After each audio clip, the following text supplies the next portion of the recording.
Bon, on est vendredi soir. Déjà En terre noire. Oui. L'installation, ça s'est bien passé sous la pluie? Ouais, là, ça fait du bien qu'il y ait un peu de ciel bleu et parce que vous n'avez pas vu le déluge avant. Enfin, vous le verrez demain, de toute façon, ça va être la même chose.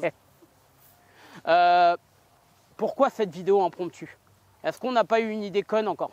Je pense qu'on a essayé à Vouzoul et il faisait trop nuit, donc on n'en entendait pas. À Vouzoul? À Vouzoul, oui. Ah, et là, on est à Croix En tiroir. En tiroir, voilà. Bon, en fait, je vous explique le principe. On est à la start et en fait, ce qu'on va faire, c'est qu'on va décortiquer un peu le tracé. Parce que surtout, le tracé de Croix, il y a plein de choses à dire.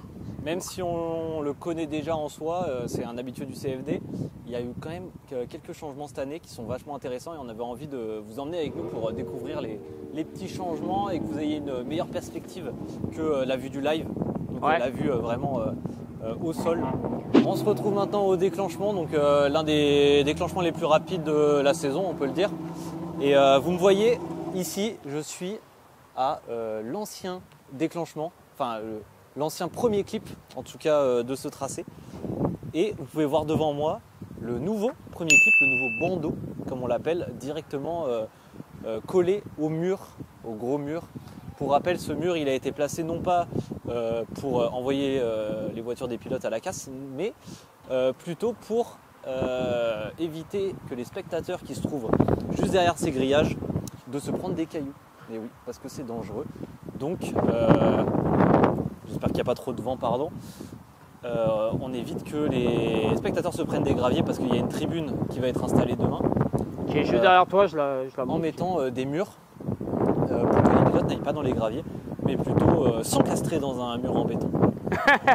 Et en fait, on dit que c'est un petit changement, mais c'est un gros changement majeur. C'est un énorme changement parce que l'un des gros problèmes de Croix en Terre Noire, c'est que, comme vous l'avez vu, on commence sur un clip extérieur, mais on va directement recouper sur un clip intérieur. Et le problème d'un clip intérieur derrière un déclenchement, c'est que si le leader ferme un peu son angle, ça laisse pas beaucoup de place au suiveur pour être proche, ce qui fait qu'on avait souvent des grandes distances entre le leader et le suiveur sur le début du tracé. Ici, on aura peut-être plus de proximité avec cette zone extérieure puisqu'on va pouvoir venir se placer dans la porte directement du leader. Finalement, le fait que tu arrives sur ce mur comme ça, tu arrives quand même moins vite que l'ancien clip qui était intérieur là, et après tu allais faire un touch and go sur l'ancien mur l'année dernière. La grande question c'était est-ce que les pilotes arrivaient trop vite du coup avec ce mur? Est-ce qu'ils vont arriver plus vite? Ça on aura la réponse seulement demain. Mais je pense que oui, en fait ça va ralentir forcément les battles puisqu'on va se ralentir sur le mur pour ensuite s'éjecter sur le reste du circuit. Et en fait, je suis en train de me dire, la position du suiveur ici va être très importante pour la suite de tout le chase en fait, non? Surtout la ligne du leader, parce que si on a un leader qui va pas jouer le clip, qui va être plutôt intérieur, ça va complètement gâcher la ligne du suiveur qui va être un peu désorienté, qui va pas savoir où se placer.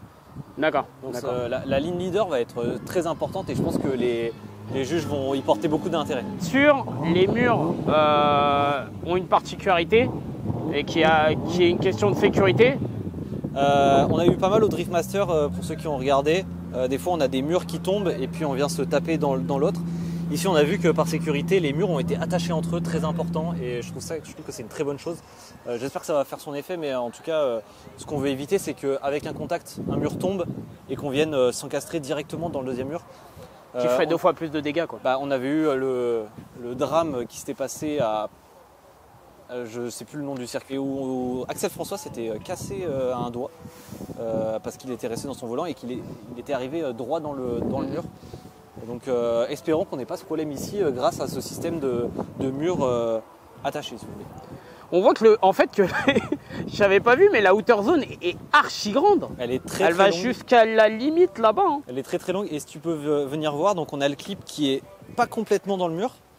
Et derrière, il nous reste un petit peu de marge avant les graviers. Voilà. Damien, ici, il va falloir bien longer le mur jusqu'au bout pour la transition. Alors, en ayant testé le tracé sur Assetto Corsa, sur le simulateur, il va falloir vraiment réduire son angle à la sortie du mur pour pouvoir aller chercher donc, le deuxième clip extérieur qui, comme vous le voyez, n'est pas directement sur le bord. Il est un petit peu recentré sur la piste pour pouvoir accompagner la ligne jusqu'au prochain clip. Alors que là, on voit l'ancien clip justement qui est ici, où il y avait un mur Et qui notamment, Buisson avait perdu le contrôle de sa voiture vers ici et avait fait tomber le mur. Voilà. Et donc ce qui vous montre que la transition va arriver beaucoup plus tôt. Ouais. Et qu'on arrive sur le deuxième clip qui n'est pas collé à l'extérieur de la piste. Collé. Collé. Ouais, il n'est pas directement à l'extérieur de la piste, ce qui va permettre derrière à allonger et aller jusqu'au prochain clip qui est loin. Loin. Il est tellement loin qu'il est derrière Étienne Moustache, alors qu'il est imposant le type. Ouais, grave, et qui est en train de se filmer. Non, mais qu'est-ce qu'on peut dire de plus sur ce clip 2? Rien. Hein. Pas grand chose. Mais qu'il est au début de ce long virage full throttle. C'est full throttle et pour ceux qui se rendent pas compte, on est un peu en montée. Ouais, mais depuis le début. Hein. Oui, depuis le début, mais surtout là on le sent vraiment que c'est en montée. Et comme vous pouvez le voir, donc là on a l'ancien clip de l'année dernière. Qui avait un mur. Donc il n'y a ni le clip et ni le mur qui était là l'année dernière, qui a été remplacé ici au nouveau clip par des pneus. Plus judicieux. Mais du coup par contre celui-là est vraiment extérieur, donc il va falloir venir le chercher. Et alors un truc qui était sur le circuit d'Aceto mais qui n'a pas été fait en vrai, c'est une sorte de no-go zone ici au milieu qui empêchait les pilotes d'aller trop au centre et d'avoir une mauvaise ligne et d'empêcher justement de la place pour le suiveur.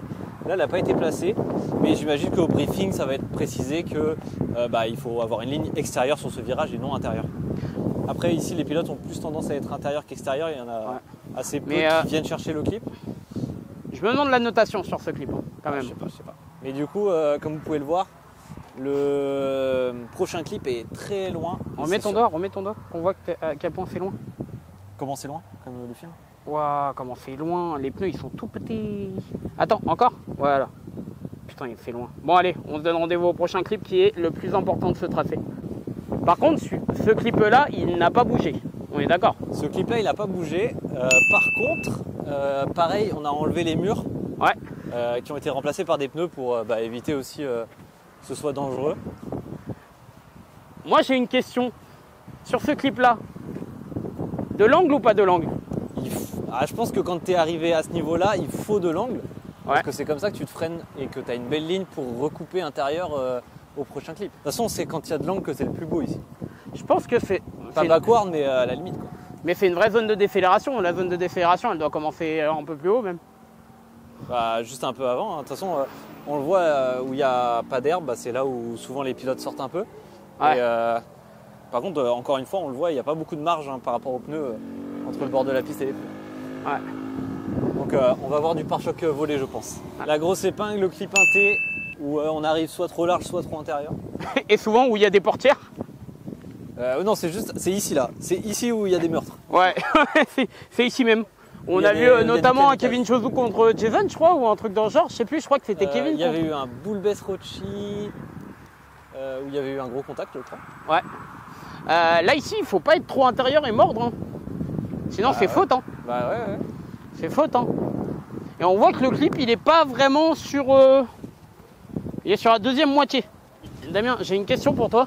Parce qu'il y a plein de gens qui lui disaient ouais, pourquoi on met pas un mur tout le long de l'extérieur? Pourquoi? Je sais pas, j'ai eu la même question. Ah ouais? Toi, tu penses que ça serait bien? Non, un mur, ce serait quand même hyper dangereux vu la vitesse à laquelle on a. Genre une outer zone par exemple. Mais justement, je pense qu'une outer zone. Le truc, c'est que déjà, on a beaucoup qui ont du mal à élargir jusqu'ici. Alors, imagine élargir encore plus loin. Parce que là, il faudrait décélérer, mais pas trop, et avoir assez de puissance pour revenir. Déjà, il faut arriver à une vitesse pour pouvoir déjà venir jusqu'ici et ensuite freiner d'un coup. Ouais. Et encore une fois, on a des graviers et on a des spectateurs qui seront sûrement là. Sur ce clip numéro 6, c'est l'entrée du dernier Manji, donc de la dernière section du tracé. Une fois qu'on est sorti du clip extérieur, on va venir faire gauche, droite, gauche.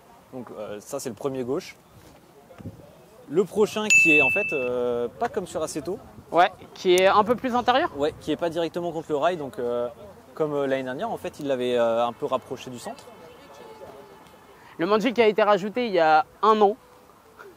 La saison dernière, ils ont rajouté également, en plus des murs, ils ont rajouté cette dernière partie qui est en Manji. Je pense que c'est pour arriver devant le public et tout.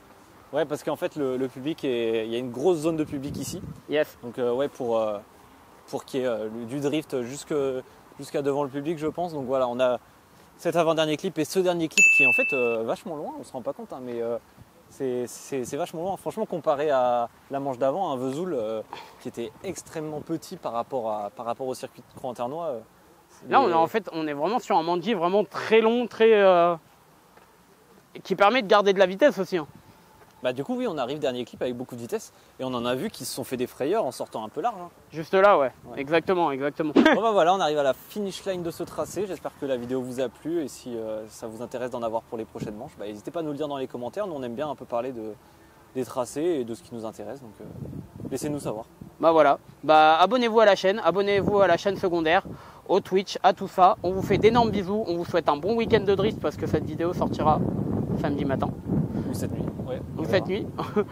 On vous fait d'énormes bisous et un bon week-end de drift. Ciao. I'm coming for the throne.